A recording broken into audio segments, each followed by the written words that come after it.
Aaron, hi there.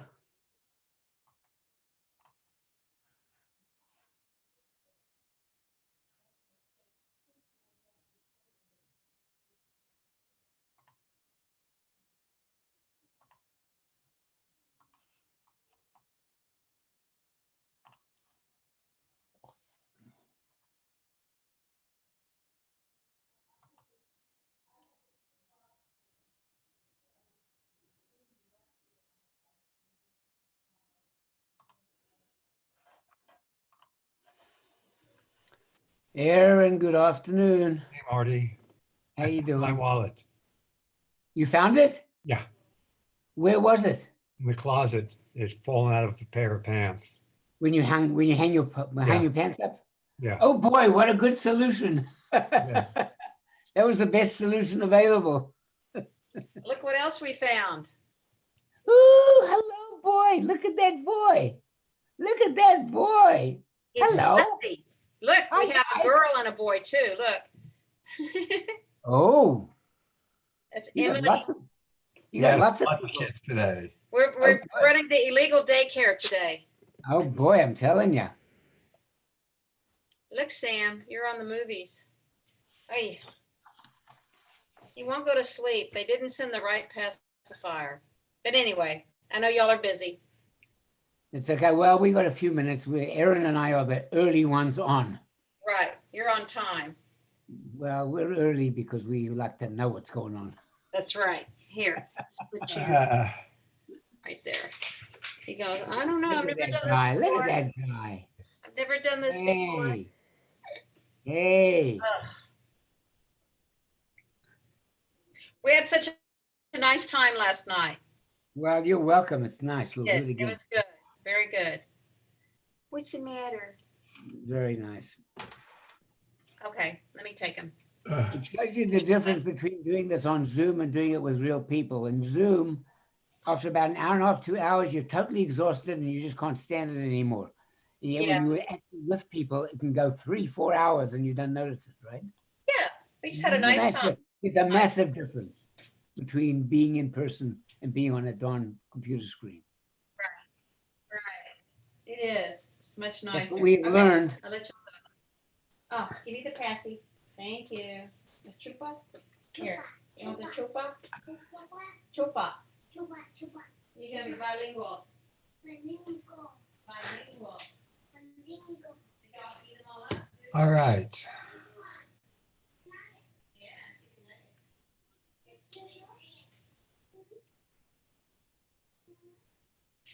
So anyhow, the day started nicely because I found the. That is fantastic. It's a big relief. Well, what I was going to do is before I start calling, I told Marilyn, let's do an exhaustive search. Mm-hmm. Dumped out everything, you know, in the drawer, in my chest of It's a drawers. smart move because once you've canceled your damn cards, Yeah, if you now find them, you're still now settled with going and getting new numbers and undoing then all the change it all over the freezes. place and all that. You got to do all that stuff. Right. So it's just a pleasure that it happened the way it did. Yep. Found it Oh early. Found yeah. it before This attention. couldn't mean better news.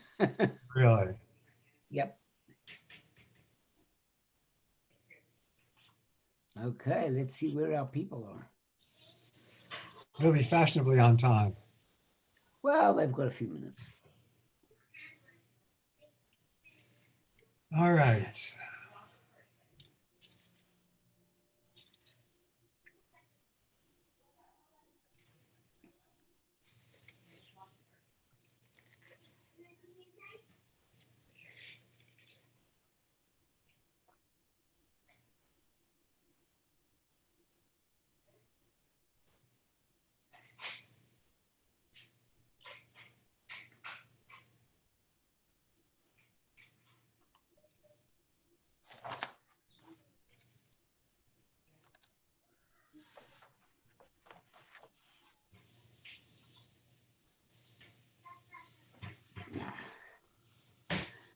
Well, there you see, Aaron, you see that my computer thinks that the word supersessionism doesn't exist, right? It's underlining it as something that has no, Right.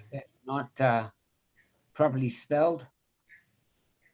I'm sorry. Right. That's the way it's spelled. Yeah, it is.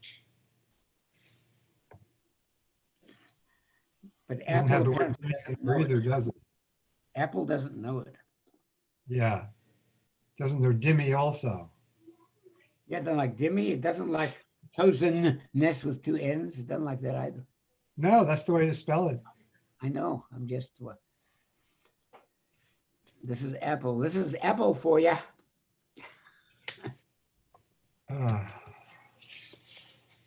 So how are you guys doing? We're doing great. We went to, we went to Bnei Jeshurun for a little bit, and then we tuned into Bris Shalom towards the end of Bris Shalom. So we hear two sermons, one from Bnei Jeshurun and one from Rabbi Teller every Yeah. week, days. What did Rabbi Teller talk about? Oh, he talked about he tried to talk about subtexts, hidden meanings with regard to the story of the tribes being allocated their part of the land of Israel and the Reuven and Gad wanting to be on the other side, and the question of whether they had to build houses first and then pastures for the cattle or the other way around, and there's something subtle there, and I don't know that it was a subtext. You start talking about pshat versus remez and drash and so forth, and I'm thinking to myself, it's kind of right there in the text. It's not that subtle. Yeah, I didn't think there was a whole lot of subtle in that text. Not much subtlety there, but anyway. But I don't always look to Rabbi Teller to make clear conceptual distinctions among things, because I don't think that's the way his mind works. Yeah, you may be right. Okay.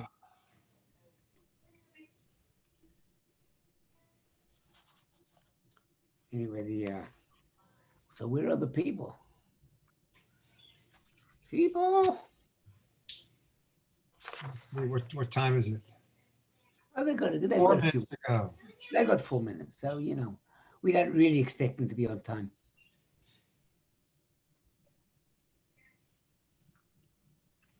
I'll change my name on this thing. Rename.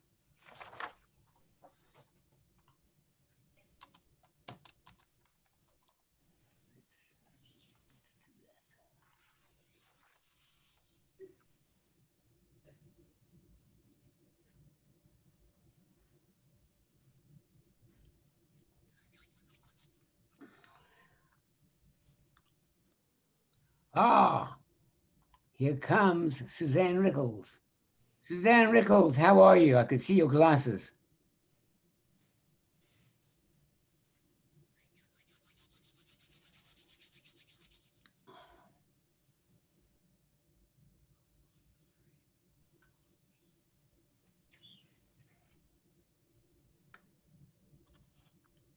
Sue, unmute yourself.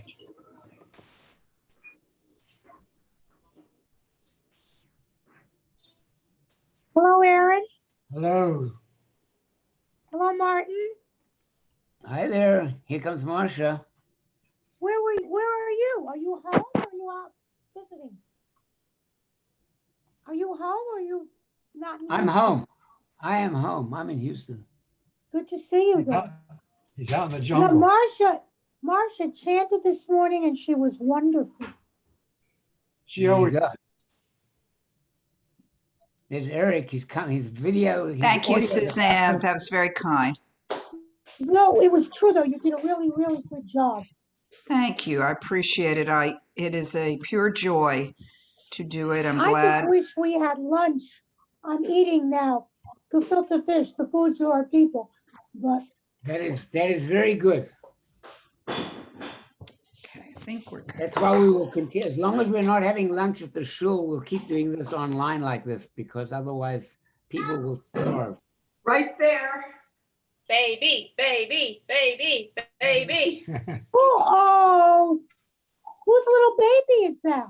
Dana's, our grandson, Here comes Etta. How old? We got- 6 months. Adorable, and probably seems to know it.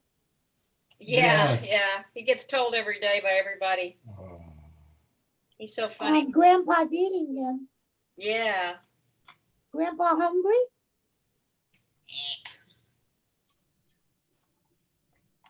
Anyway, okay. Not to take away. We have other children here too. Okie dokie. Did you find my phone? Thank you. Miss seeing you, Aaron. It's been nice to see people in 3 dimensions.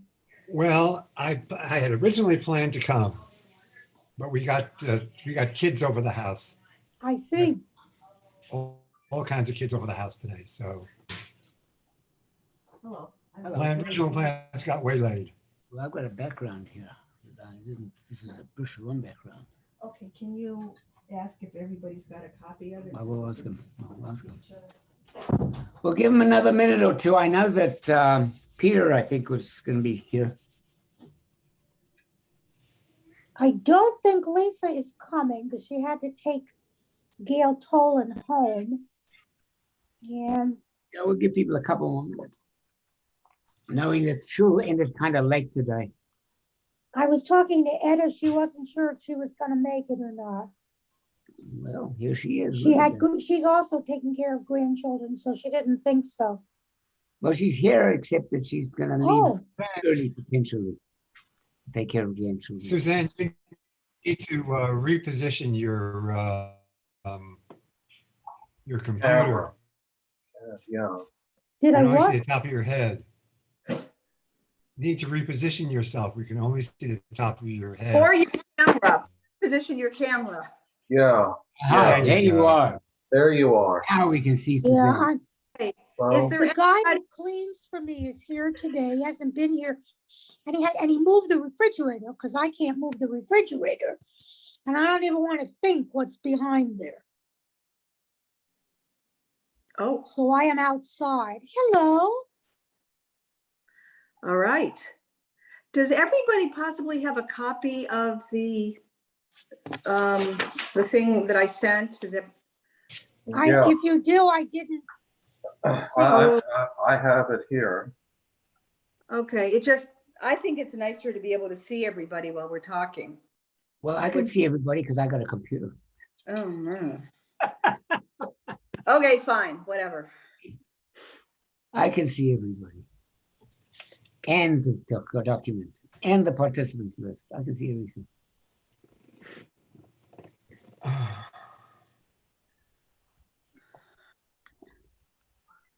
Deborah's iPad, DI. Okay, not a lot of us here. Is this a judgment of the book? Well, we don't know. It's a summer. It's summer. Well, I I'm see- trying to think of who else might.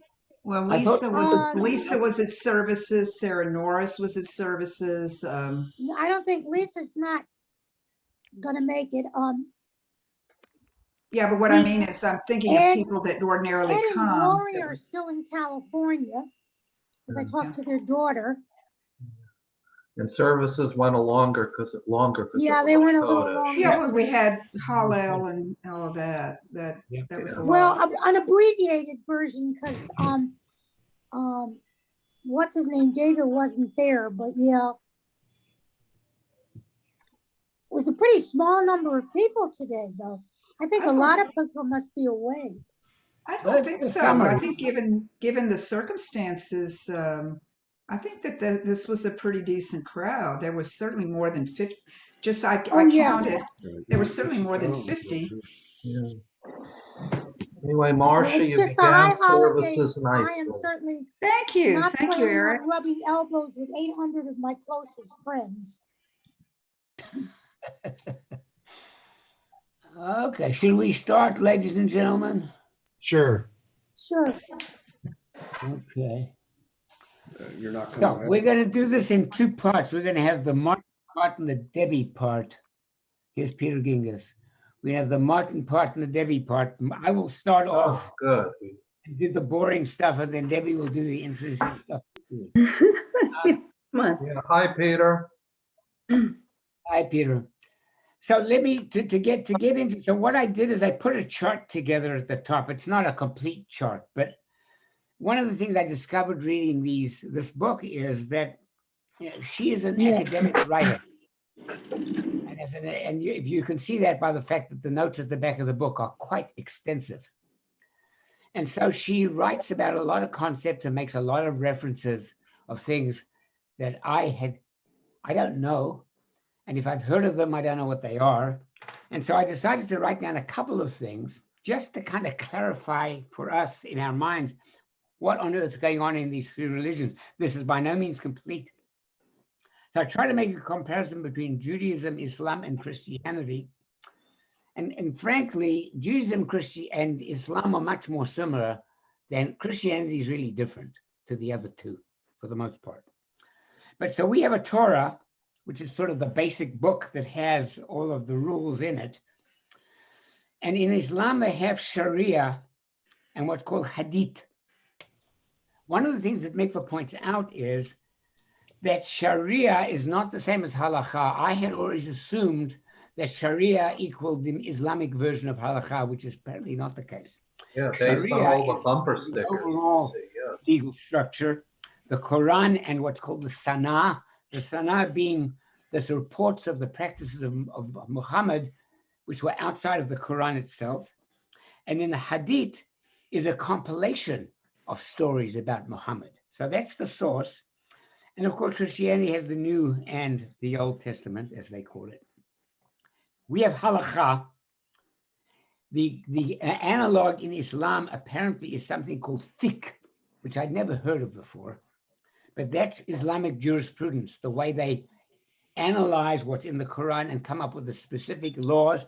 And just like in the Talmud, there are schools of thought, there are approaches to deriving the legal jurisprudence, and there are different legal schools of thought.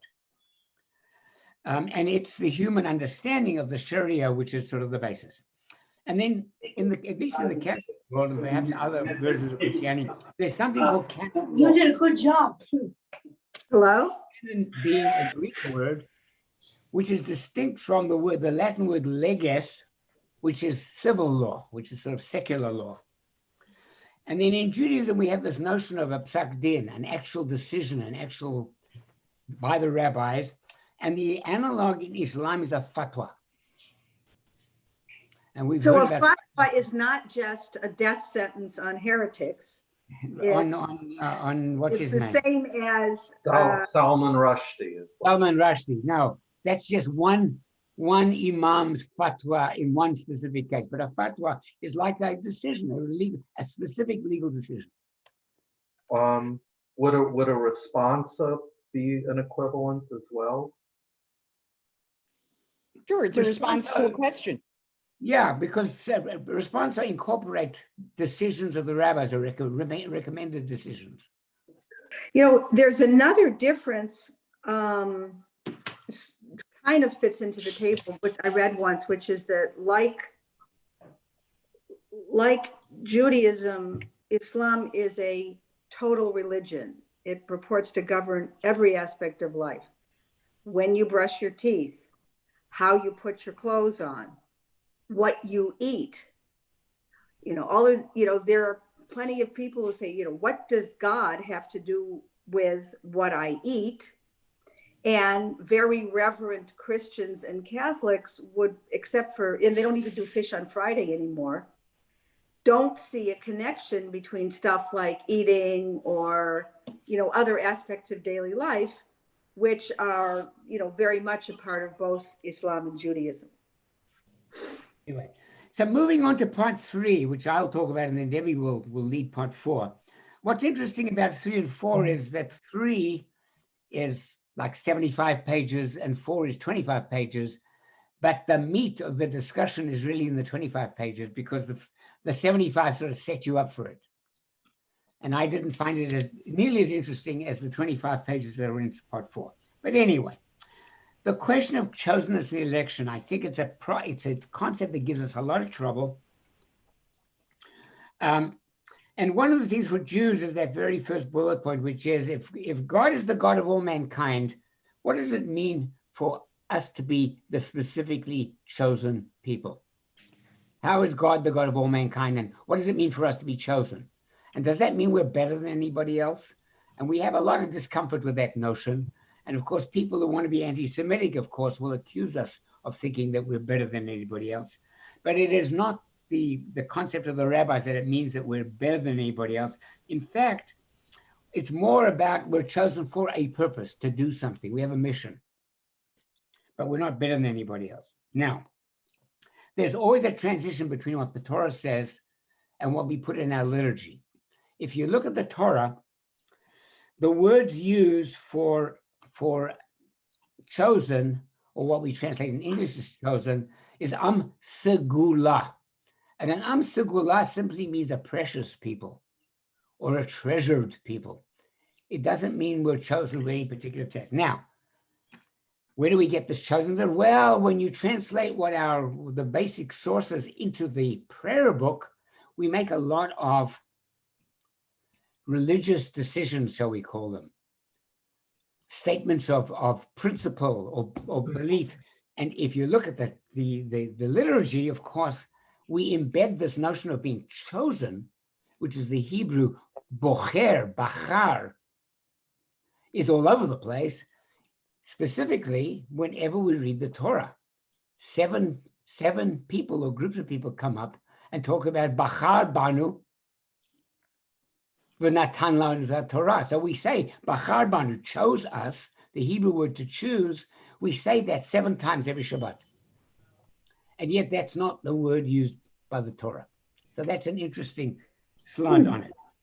Now, for Judaism, of course, the gift of the Torah is evidence of God's love. Again, Judaism being a religion of love is a topic of a Shai Held series that he's doing for Hadar.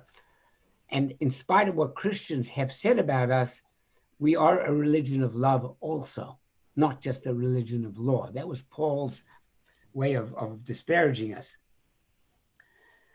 So we're chosen as a people. Christianity has a really different idea of chosen or election. You are elected if you believe in Christ. So you are elected through so God has an ongoing relationship with the world. And when we decide to become part of that belief system of believing in Jesus, and then we become elected.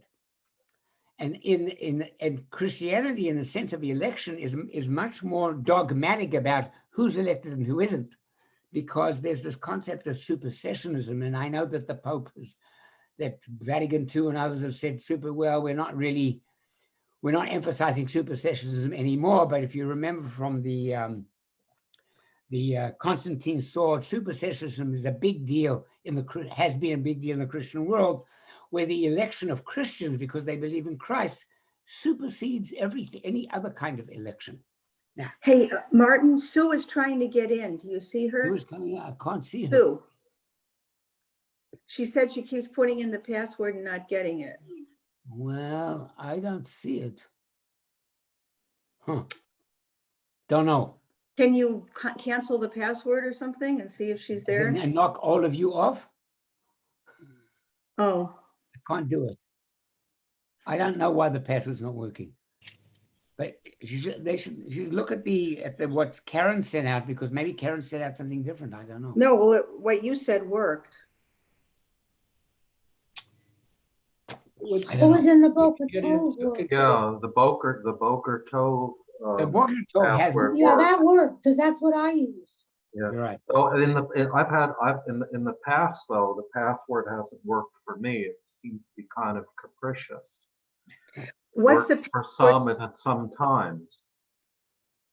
What's the password in the Boker Tov? It's A, capital E, small d, exclamation point, 9, small s, 5, number sign.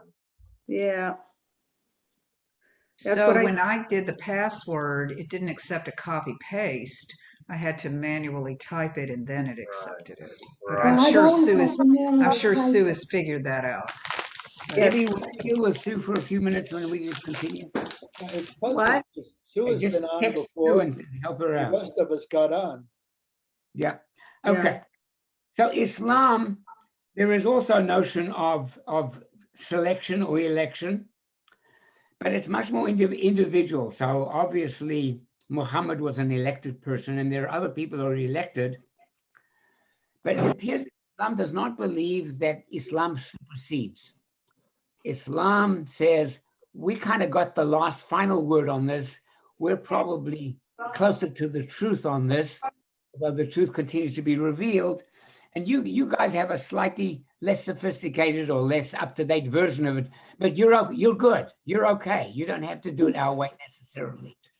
You Well, can it get depends. That depends on the time in history and the commentary. obviously there are times where Islam, there's conversion in Islam too, but they're not quite as dogmatic as the Christians that there's only one way. There's the concept of a dhimmi in Islam, people who are non-Muslim living in a Muslim Islamic world, and both Jews and Christians were subject to certain restrictions or certain legal disabilities because they were not Muslims.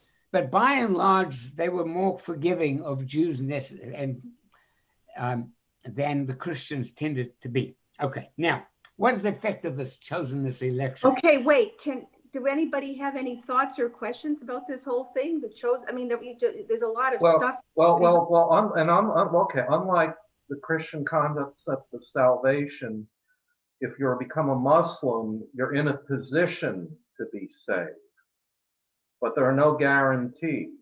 It depends on your conduct and how you live your life. It's not automatic. So Islam doesn't give a free ticket to the members of the Ummah, the community. I'm not sure Christianity does either. I mean, I really looked up election in a bunch of different places, and in Calvinism, the elect are mysteriously chosen by God, and if you are elect, one can tell by the fact that you prosper. Right? If you've got money, then you must be one of the elect. But then there's also stuff about you're elect by faith and not by works.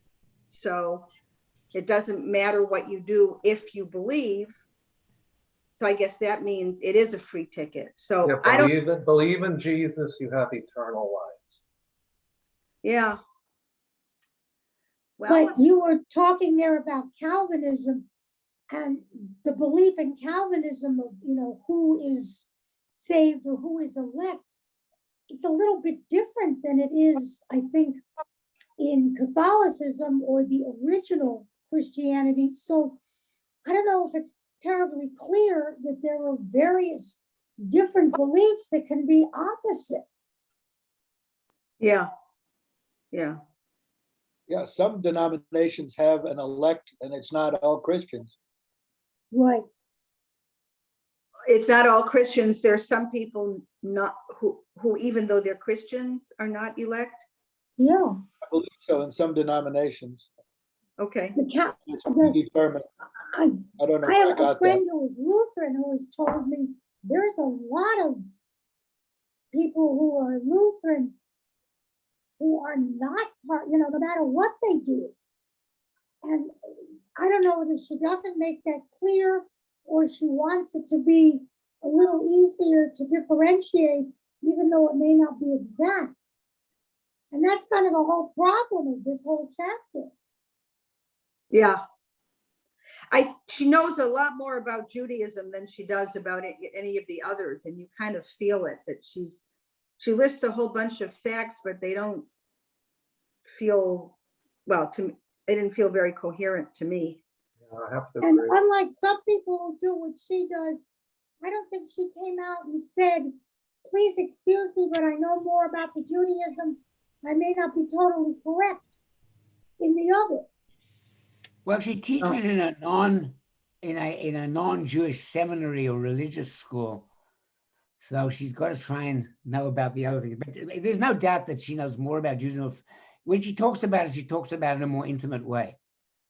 Yeah, when she talks about it for the other religions, it's kind of like, this is, I have to check off these boxes. Yeah. But her general point is that if you think you're the elect, you don't have to be so good to those who God has forsaken. There is, as she said repeatedly, multi-vocality in the tradition. Let me get So- through the other 2 points and then turn it over to Debbie, because we're not going to have much time to discuss the real serious stuff. So there are positive and negative effects of being chosen or being elected. Obviously, it promotes community. If you think you're in this together and you're special, that gives you a sense of purpose. We know that from within the Jewish world. There's a possible Please, excuse benevolent. me if I disappear. Oh, sorry. Excuse me if I disappear for a minute. I've got to go inside because I'm on my balcony and I'm getting rained on. So Okay. if I disappear, I'll be right back. Possible benevolent theology of the stranger, which we could spend a whole lecture on, the question of the ger and the attitude towards the non-Jew. In Judaism, it's very clear that we're supposed to treat strangers or non-citizens properly, even if they're not one of us. And then it can be aspirational. If we're going to be a light unto the nations, then being chosen is to be chosen to set an example.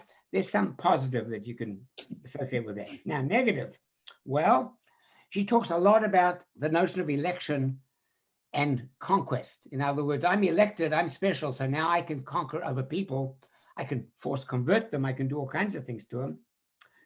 She talks about the danger of combining religion with nationalism. I think we can see that in spades all around the world right now, whether it's white nationalism in this country or Jewish nationalism of some of the more extreme groups in Israel. Nationalism and religion are a toxic combination. And then the notion that the stranger or other people are just not adequate. There's something wrong with them. They're not as good as us. And in an extreme form, how do you live in peace and treat people equally if in fact you think that they're damned? Yeah, like should there was a pastor in Dallas, what is it, 20, 30 years ago, it said, God does not hear the prayer of a Jew. Yeah. Oh, It was the Southern Baptist guy from Dallas. yeah. Anyway, so that's prelude though. So I would like to turn it over to Debbie Hey. to talk about part 4, which is good and dangerous, which is religion in the public square, which is a really, I think this is where Rachel Mikva has a lot to say that's quite valid. So over to Debbie. Okay. So I found some of the points here really interesting. Maybe sort of rethink what is separation of church and state. So if we completely exclude religion from the public square, then religion seems to become the property of conservatives who maybe are more in terms of like forcing certain kinds of behavior, or so that if we simply say, no, we never mention religion never comes into what's going on, then we give up the topic to people that we might not necessarily agree with.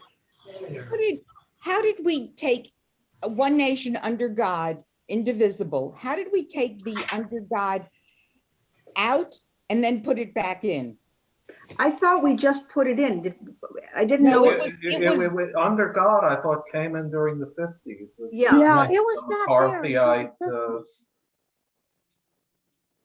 So was it there before is the question? It was, when I was growing up, we did not say one nation under God. We said one nation, indivisible, with Indivisible. justice for all, whatever. Right, right. Hi. It was under the Eisenhower administration. that Yeah, they- yeah, Eddie, you may be dating yourself, yeah, but yeah. All I- dating I have nobody ourselves, else to Eric, date. let's face it. I heard that this came from the Boy Scouts, that pledge came from there. And it became so Oh. popular that it was adopted And look That what makes where they sense. are now. because everybody liked it or something, but it did come from as a pledge from the Boy Scouts. But it Apparently. seems to me when we separated church and state by not saying one nation under God, it was much more comfortable for everybody, not just atheists, but even for God-fearing people like perhaps us. Okay, Because but Etta, we never separated it. It was separated before and now under God is in. Right, because it should be one nation, I think, indivisible Yeah. Mhm. without So- God. But Yeah. it is my understanding we should really research that. But according to what I know, it came from the Scouts. Okay. I had but- not heard that, but that makes sense. And I think it's interesting that it came in the 50s. If anybody was to say, well, it came recently, they might have said, well, it came within the last 20 years, when the whole notion of conservative evangelical God has become more and more out there. I think it came relatively recently. I don't know when. But no, I think you was. Oh, in the no, 50s, I think. it came to contrast us with the atheistic commies. Okay. That's how it came in. Yeah. Okay, and it does, so, anytime you're establishing religion or anytime, the problem with religion gaining ground in this country is as I say later, Christianity has ongoing privilege in the United States context. So that when we say this, we don't say this is a religious nation or a God-fearing nation. We say this is a Christian nation. And people who aren't Christian then don't belong. So these are all reasons that kind of ballast justify the idea of separating church and state.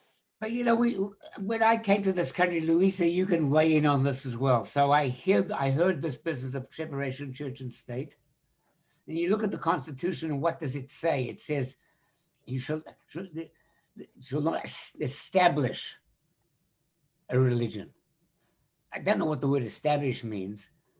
Well, But it I means grew up- like the Anglican Church is the Church of England. That's what it means. Right. Formally Right. established. You won't have a church. religion that was created. But Christianity in all its manifestations and forms is not one denomination. But in South Africa, it was very clear. It was a Christian, we had an education system called Christian National Education, is what they call the educational system. And that's what I grew up with. And we sang hymns and we did the Lord's Prayer every day in school. And we had a Bible reading, half of them from the New Testament every day at school. And the Jewish kids just kind of laughed it off. We just shrugged it off. We didn't care. We did the Lord's Prayer every day when I went to Yeah. school here at Poe Yeah. Elementary. So, I was going to get to that. But what I've heard about the United States, in spite of this establishment clause, I mean, there are all these cases in Texas about kneeling before a ball game and saying a prayer. Or and all not kneeling in a football game. But the point is that with or without the establishment clause, many parts of the United States have behaved as if Christianity is the religion of the public square. Absolutely. Yep. If Yeah. I may. But I don't think it was said as strongly that we are a Christian nation. At least this is my personal memory of it, until relatively recently. It was understood, but it wasn't stated as much, I don't think, as it is now. And that's a whole different But just discussion. just to contrast the whole use of religion, could you imagine the civil rights movement coming into being without religion? Exactly. That's true, no. And a Okay, specific and- kind of religion. if I may, I think that the whole concept of separation of church and state is from Napoleon. And so that's You're something right. that we Yes, need it to look is. You're up. right. But I think it was Napoleon, the first one, who established that as obviously. No, as we beat them in our Constitution. I mean, Okay. it's the same source. It's, I see. you know, But- Rousseau, you know, what Montes, whatever, but we beat them. But just to give you a perspective, I also grew up in a Catholic country, right? And it was very clear that the government of the country of Argentina is of the Catholic faith, period. And when we went to school, there was always an image of the Virgin and the cross. And when I was in public school, and every day we had to, just like every time we had recess, we were walking an outside court, an inside court, where all the Catholic people, every time they passed by that cross and the statue of the Virgin Mary, they were making the sign of the cross all the time. So I would just look at that, but there was never any question that this was a Catholic country, and that from that perspective, you really are an outsider. Yes, and I think it helps us as a religious minority, or you know, if it helps minorities for there to be separation of church and state. So what happens then is you go to the Jewish school in the afternoon, an unrelated Jewish community or school like the one I attended, and then I knew that I was part of that community. And that was where I was coming from. Mm-hmm. And so in the morning, I'm like in some kind of another land, so to speak. But in the afternoon, I know where I am and where I come from. And that speaks to some of the stuff she said in earlier chapters about how a good thing about religion is it gives you a sense of belonging, a sense of community. You know, these are good things. So, I mean, right underneath my heading, chapter 12, there are probably good reasons for completely excluding religion from the public square. And we shouldn't say, oh, abortion is against God's law. We should say, we should use some kind of public reason to discuss reasons for a law, reasons against a law. And you can go from there to some of the sort of very emphatic anti-religionists who, I mean, if you read some of the stuff like Dawkins or what's his name, Christopher Hitchin, he's really a caricature of religion. Anybody who believes in religion believes that there's an old man in the sky who is about to, you know, zap you for disobeying a commandment, which is kind of a very narrow view of what religion is. Okay, so her opposing points, and I think that this starts from the idea that if you're in a religion or in a religious group, you have a sense of belonging, you have some amount of principles perhaps based on your religion. Like, for example, I would say that Judaism is more liberal on abortion, just from the get-go, always has been a liberal on abortion. So a religious person can look at a public policy issue and say, well, you know, maybe it's not as obvious as it is to some people. And that comes from the fact that it comes from your religious viewpoint. So, I mean, Mikvah calls upon us to realize there's a lot of different views within each religion. And I thought this was a really important point, the erroneous impression that liberalism is hostile to religion. I'm not sure how erroneous it is, but it seems that way. It doesn't accept dogmatism. Right. And so it responds negatively to dogmatism, which is a lot of many, if not all religions. Okay, but is that all it responds to when it objects to a religious viewpoint? No, there's much more. On Like? I think on page 177, I found that she really clarified things for me about her perspective. Okay. She talked about in the second paragraph. Now, this is from her perspective, which is essentially a liberal, somewhat liberal academic religious perspective. Individuals and communities are encouraged to share their religious perspectives on public policy, but without expectation that they operate it as a trump card. They may claim to speak from a tradition, but not to speak exclusively for it, since it is evident that people interpret the same spiritual inheritance in different ways. Okay. They may present teachings that shape their values as people of faith, but they function in public space as ideas rather than religious truths. So that's where she's coming from. That's what she'd like to see. But that's obviously not where many religious people are going to be coming from. Right. That's not the perspective that they're going to grasp and hold on to and say, yeah, that's mine. That's where I'm coming from. Okay. The oversimplified statement is, if this is what my religion believes, it ought to be the law of the land. We ought to have our religion built into the law of the land, as opposed to, and then the contra is, this John Rawls quote, public theology is a bad idea. I don't think you can take people's religion and excise it from them and ask them to think about issues. So the fact that a Catholic may say, well, I have a certain kind of view of the sanctity of human life, and therefore that would tell me that life begins at fertilization, and therefore abortion is a bad thing. Now the question is, what does that translate in terms of public policy? And that's where I think that the debate really is.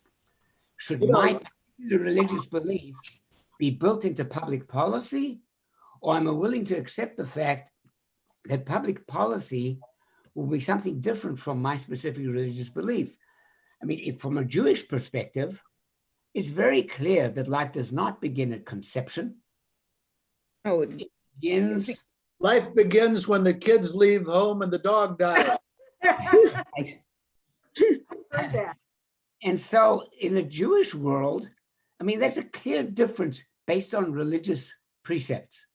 I mean, we don't even name a child who dies in the first 30 days after being born. We don't even bury them with a name. Well, traditionally. Right. Yeah. Now, the point Okay, is, but we have a different so I view. think, And we have a different view about saving the life of the mother. I mean, to us, it's very clear that you save the life of the mother up to the moment of, up to the crowning of the baby. The life of the mother takes precedence. It seems to me that people pick and choose from their religious tradition. It seems to me that Jesus said, easier for a camel to pass through the eye of the needle than a rich man achieves heaven. And then another sect says, well, no, riches are a sign of God's favor. Or even for us, our tradition says, remember you were strangers in the land of Egypt.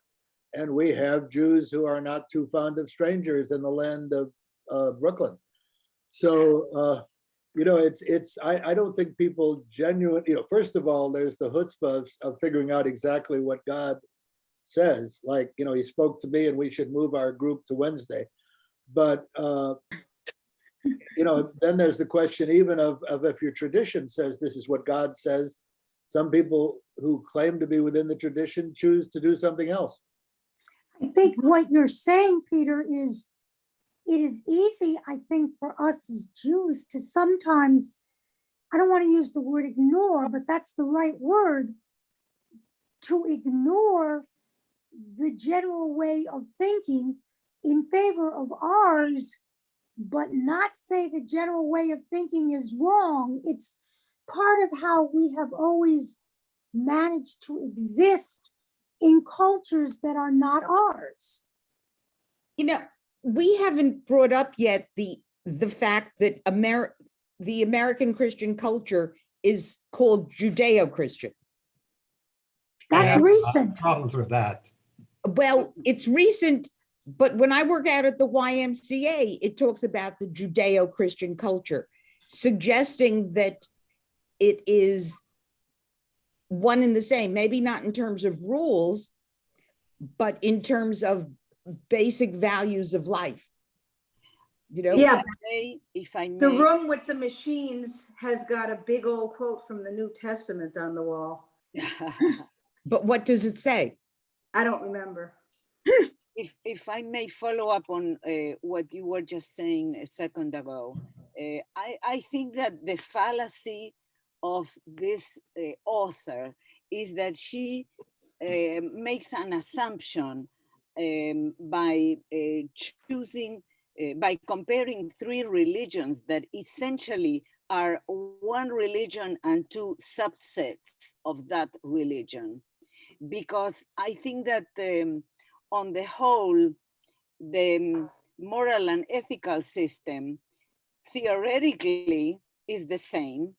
And I think it is inaccurate to discuss for example, the issue of chosenness, like we were discussing a little bit earlier, in that to me, the Torah, when the Torah speaks about the Amsgula, I just looked it up. I just looked up the word sgula in the dictionary, and it gives valued possession, treasure,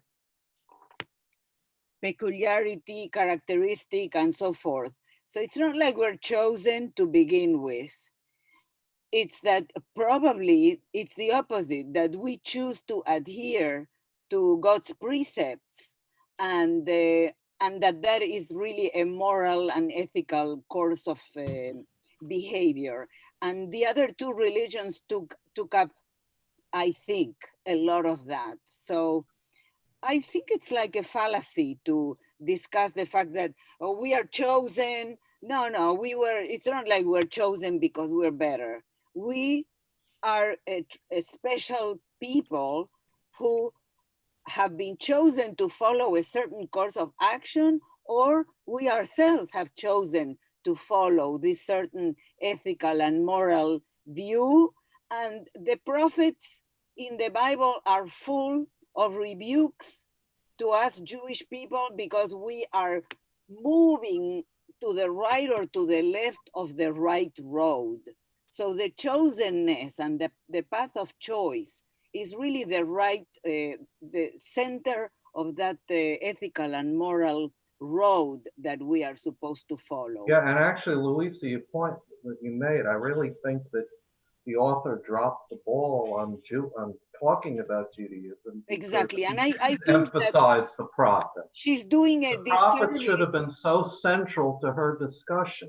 Yes, she's doing us a disservice by interpreting that we are chosen because we're wonderful, when actually the Torah, every single parasha, every single week, discusses from God's point of view that the issue is idolatry.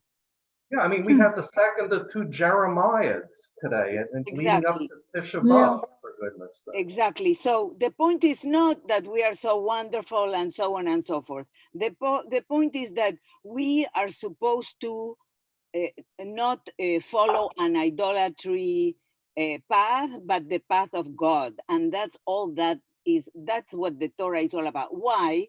Because idolatry is the denial of that moral and ethical code that God wants the Jewish people to have. It seems to me the whole story about Sinai, that's the founding of the Jewish religion, the founding story. Absolutely. And what is Sinai basically saying is God establishes a covenant, a contract. Here's my part, here's your part, this is what I expect. I'm going to make you a holy people. Exactly. When Mikvah talks about chosenness, the Jews, she sees us upon, we're saying a people. was chosen, was Yeah. somehow superior, with taking the covenant out of it, which is absurd. Yeah. Right. The I think covenant isn't. If we weren't tied to the covenant, we wouldn't have been Wouldn't have. chosen. And I and think and, that and I wonder about more and more as I read this. I wonder of the audience that she was directing this book to, and I'll have to call you it's a back. political statement. This book, this is a very political Her to book- the academic climate as it exists in the United exactly. States. Her book, today. she is just trying to ingratiate herself with them and appease them, I think. Anna and I were sort of hit on that. We were both getting into our cars. She had to leave, I see. I made the comment and she sort of agreed that the author, this whole book reads like the author knew she had to write something Yeah, in order to further her career. exactly. And it had to be this sort of subject. And that's why she wrote it the way that she did, That's which is very cynical. But I think we're saying that she really didn't address what she said she was going to address. right. No, I think for me, she did. She makes one point, which is that religious ideas, which we sort of venerate, can also be dangerous and lead to bad things, which I knew actually going in. Well, that's true, but I agree with you there, and I was wrong there.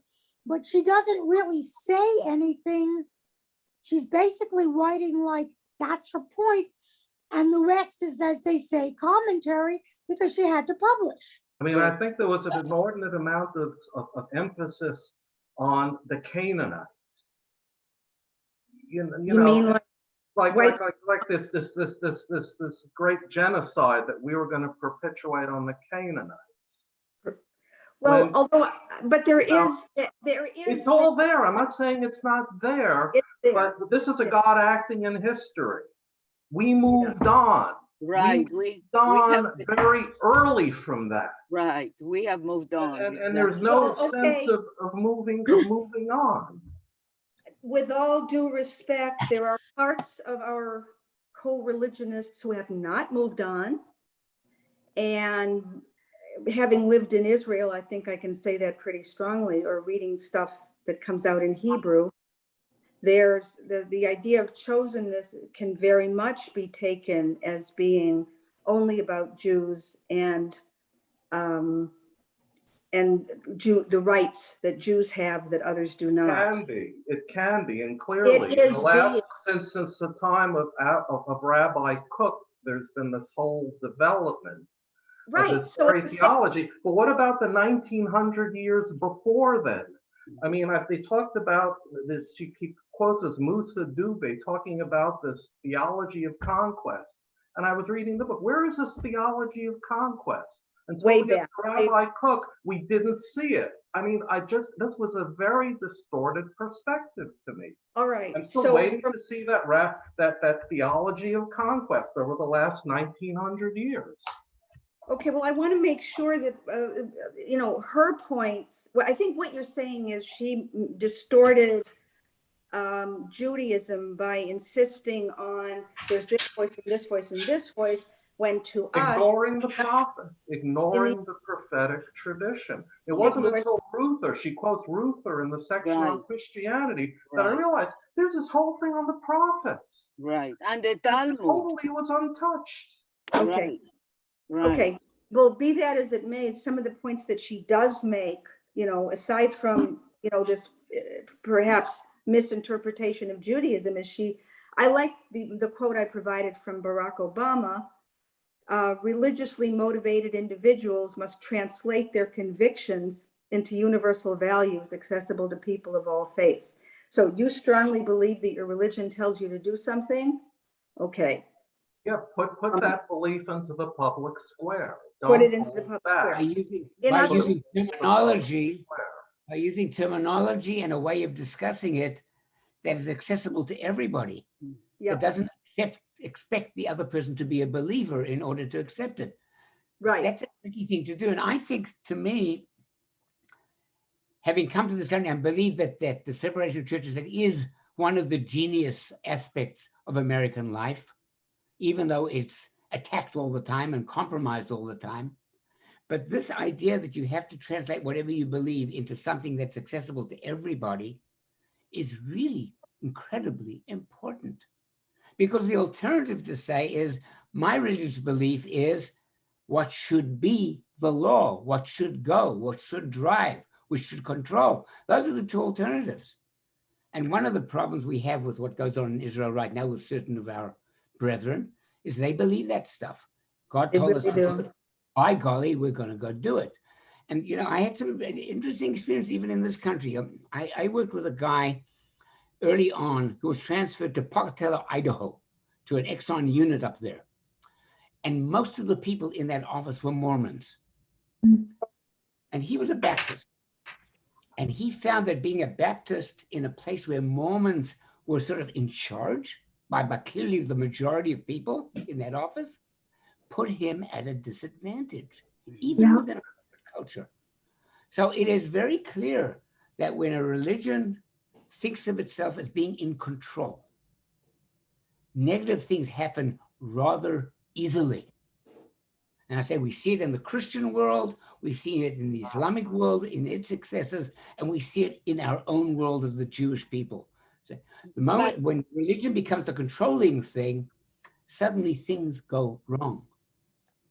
But historically, the ones who have proselytized and waged war once against one another have been, in many cases, Christians among themselves. And then Muslims have, of course, been a nation of conquest and submission by force. And the Jews have not even tried to proselytize for the last, I don't know how many thousands of years.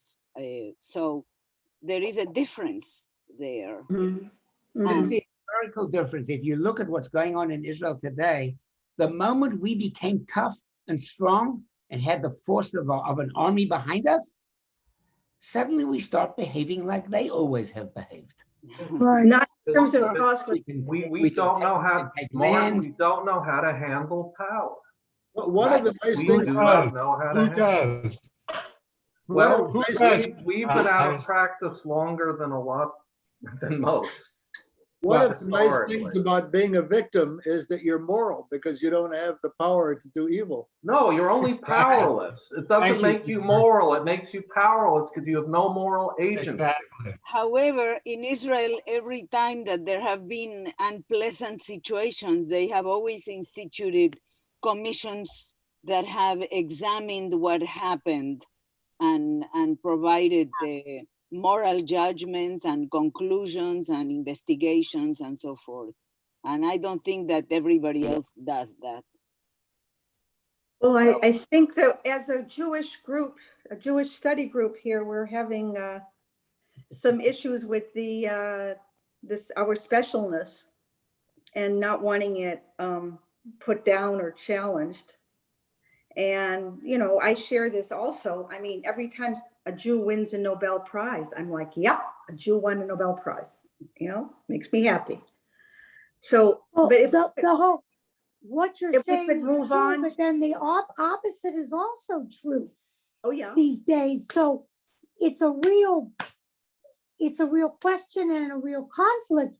And I think we're hearing it today, and we hear it in all of our discussions. Right. Well, if we could just move on to the reward and punishment, because I think that's an example that she gives where she says, look, there's a prevalent review of justice. We don't know exactly where it came from, but it definitely dominates public discourse. You did something wrong, you should be punished. That's what she calls retributive justice. Mm-hmm. In other words, we see it anywhere from the Shema, where it tells us what's going to happen to us if we don't keep the commandments. We won't have rain and we won't have crops and we'll be kicked out of the land. And what she points out is that this is the dominant discourse in America. Maybe it comes from religion, maybe it comes from somewhere else in how social groups are organized, but religion can contribute to other concepts which might broaden the conversation. And that's the point that she makes, which I found very enlightening. It's like, oh, okay. And happily, you know, you find this certainly in Jewish tradition, rules where part of what happened when somebody does something bad is that they have to repair the damage, and there has to be some kind of restoration of the relationship. Then she contrasts procedural and distributive justice. This is another thing that I'd never thought about in these terms. Procedural means everyone is equal under the law. If you stole something, then this is the punishment that you should receive. If you want to not be in jail until your trial, you can post bail. What's the problem? It applies to everybody. Okay, so it's clear what the problem is, and that's where distributive justice comes in. If you don't have the money to post bail, then you can sit in jail for a month because you didn't pay parking tickets. It's worse than that. You can end up, and to keep your life together, you end up pleading to a lesser offense, guilty Right. when you're not guilty. Or okay, so in other words, when we administer justice, it's not enough to say everybody gets equal treatment. And, you know, I guess I always thought that, but I never thought of it in terms of contrasting these terms and what religion, at least our religion, has to say about them. A lot of the discussion since George Floyd has been around these sorts of things. Yeah, and you know, stuff about imprisonment. Even if you think about it, stuff about affirmative action. Can you say, well, if you've got this on your SATs and you've got this grade point average, then you should be able to, you should be judged on that and you should get to go to college. And then, yes, but if you didn't have access to resources, then that is one kind of justice, but not another kind of justice. And I know, you know, I guess among, you know, people I know, okay, affirmative action is a very nice thing, but then what if my kid didn't get into medical school with the exact same GMAT that did I say that right? Is it No, GMAT? not GMAT. No. It's MCAT. MCAT. MCAT, No. right. MCAT.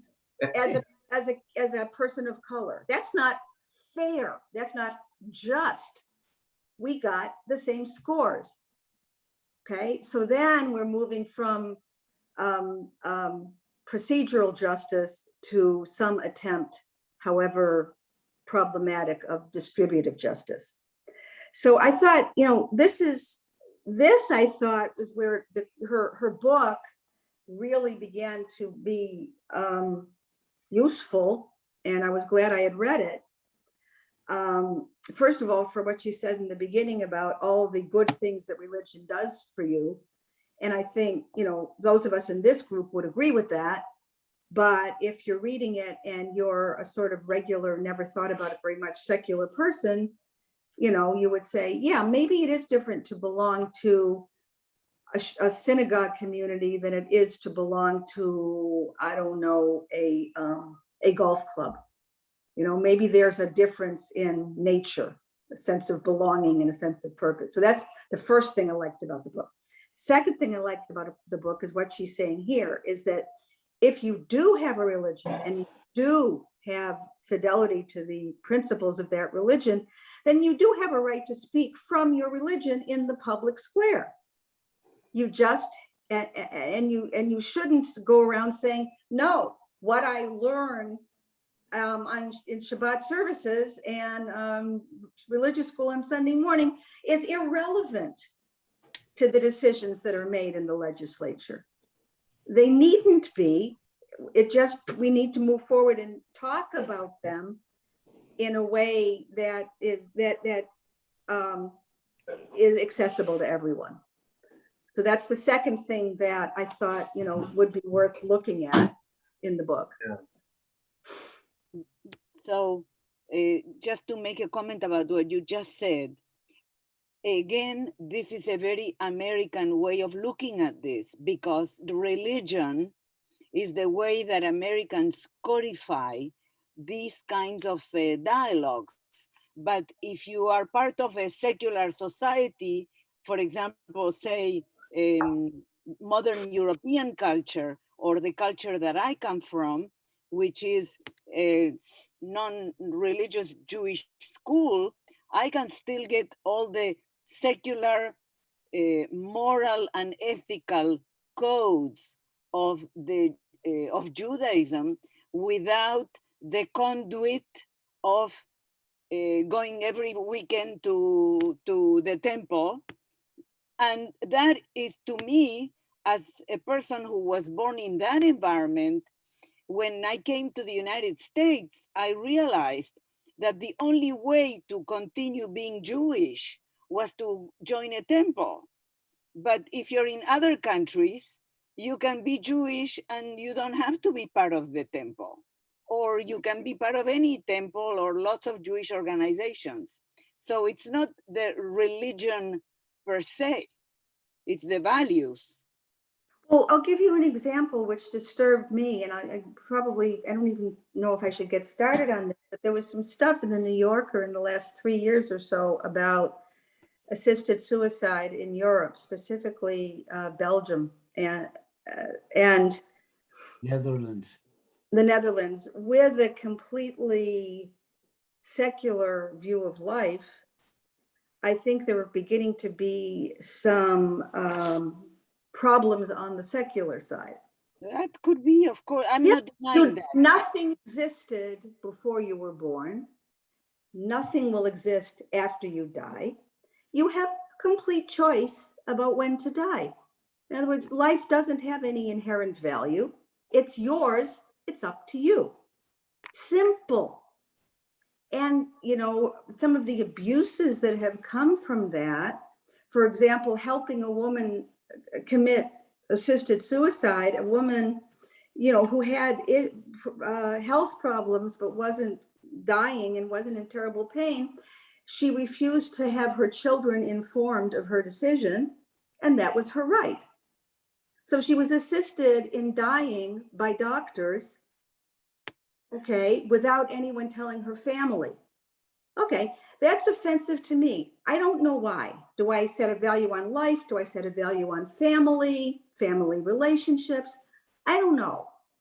But it really, you know, whatever principles you live by, a completely secular life, what they seem to be developing in Europe, I don't know if that's the answer either.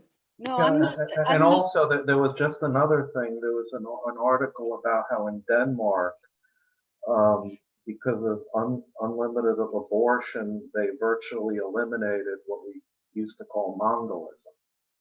Right, and then if you're stupid enough to allow a Down syndrome baby to come to terms, it's your own fault.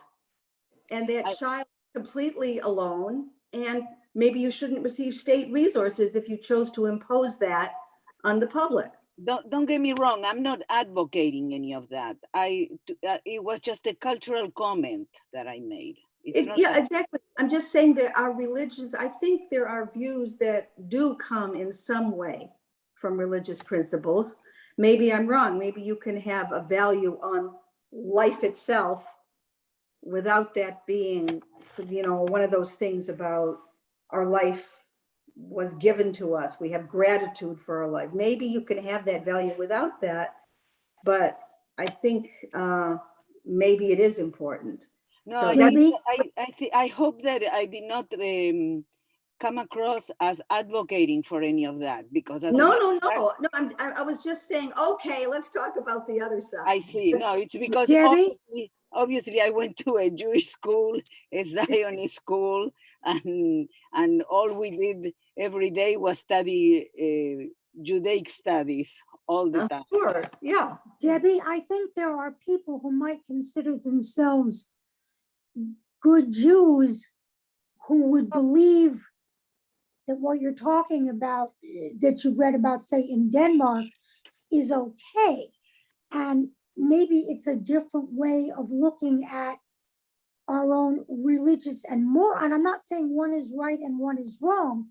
And I understand why you feel the way you do, but there might be others that would argue the opposite. So it's a very murky and difficult thing to talk about, to decide. Right. And, you know, Look, one thing that Mikva says on page 178, she talks about religious people, talks about it requires self-critical faith and reclaiming the complexities of their traditions. So what I would ask, what does she ask of secular people? Does she say the same thing to secular people?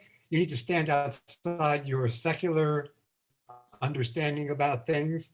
You need to gain more understanding of the complexities about other, especially religious people. She never makes that point to me.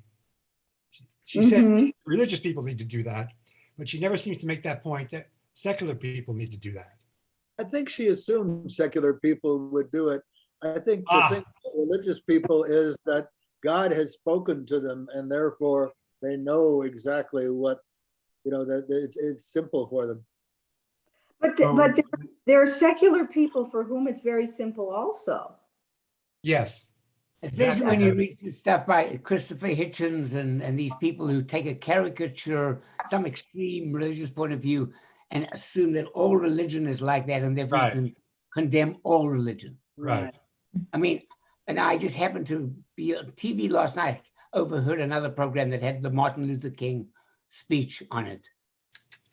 Coming out of a religious tradition and just incredible, right? Right. Just incredible. Excuse me. I hate to interrupt. I have got to go. Yeah. Thank you very much.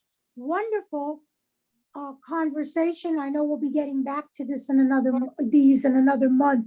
Thank you very much for leading, Martin and Debbie, and hope to see everybody soon. Okay, next month is no longer Rachel Mikva. We're done with her. Yeah. Next month is the Eshkol Nevo. Eshkol Nevo book called The Last Interview. Last Interview, and somebody needs to take the charge of leading that discussion. And I'd remind you that no adult study next week, but in the month of August with the Rona Lesser. Rona's going to be doing her thing. If she's going to start doing her thing in August. So. Okay, so who wants to do Eshkol Nevo? Eshkol Nevo. I can't because of other things. Everybody, goodbye, and thank you for great discussions. And I'm looking forward to, you can smile, Martin, but you do it very well. Take care, everyone. We do our best. Yeah. We try harder. Yes, see you soon. And Martin, hope to see you live and in person at the synagogue soon. Bye-bye, everyone. Bye-bye. If anyone is interested in leading the discussion next month, just get in touch with me and I'll put you on the list and we'll figure it out from there. In September, I will be sending out in August some readings to inspire us for the high holidays. And then in October, we will begin our next book. And I believe that the next book that came down on the list in the order that we had done it was Jews and Power by Ruth Weiss. Well, that's Oh, no. Oh, talk about a right-wing Jew. Yes. Oh, yay! Oh, did that? That should be good, right? Oh, he is very right-wing. Did that Very lively discussion. Did that include some horror in some and some elation in others? Possibly. Well, Hey, everybody. Shabbat Shalom. Shabbat Shalom. Thank you. Shabbat That was great. Shalom.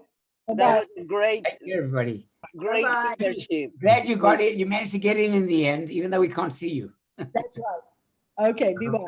Bye-bye. Great. All right, bye, thanks. Bye, everybody. Bye-bye. Mm.